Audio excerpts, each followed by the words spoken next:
যে শাকিব খানের সাথে অপু বিশ্বাসের কখনো বিয়ে হয়নি, হিন্দু মুসলিম কিভাবে বিয়ে হলো? আচ্ছা, উনি যদি হিন্দুই থাকে তাহলে কিভাবে?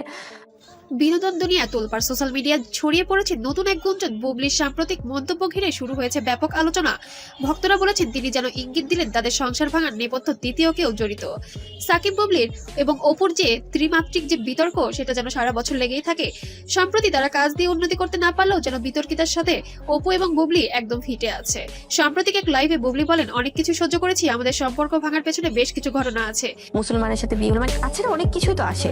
এটার প্রসেসিংটা কি ছিল এবং ওনার যে ডিভোর্স হয়ে গেছে কি। এই একটুকু লাইনে নেট পাড়া জ্বলে ওঠে। ভক্তদের মন্তব্য যেন তিনি কখনোই ইঙ্গিত করে অপুকে বলেননি, কিন্তু আসলে তো অপুকে ইঙ্গিত করেছেন। আবার কি তৃতীয় ব্যক্তির ছায়া?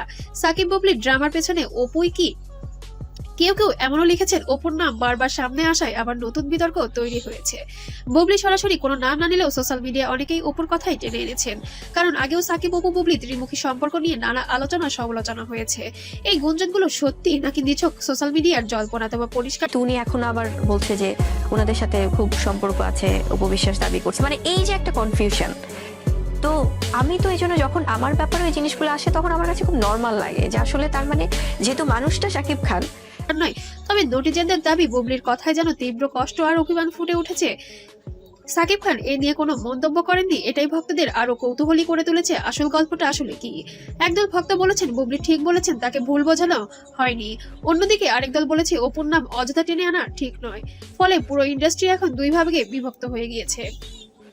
লাইভে শেষে বুবলি বলেন, আমার আর আমার সন্তানের শান্তিটাই এখন সবচেয়ে গুরুত্বপূর্ণ আমার কাছে। এই লাইনটাই নতুন করে আলোচনা তৈরি করেছে। ভক্তরা মনে করছেন তিনি সম্পর্ক ভুল বোঝাবুঝি ও নেপথ্যের চাপ নিয়ে ইঙ্গিতপূর্ণ কিছু বলতে চেয়েছেন। তবে সব মিলিয়ে অপু সাকিব বুবলি ত্রিভুজ নিয়ে আলোচনা আবারও মাথাচড়া দিয়ে উঠেছে।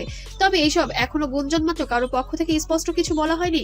আপনারা এই ব্যাপারে কি মনে করেন কমেন্টে জানিয়ে দিবেন অবশ্যই। আপনার মূল্যবান কমেন্টের উপর নির্ভর করবে আমাদের পরবর্তী নিউজ।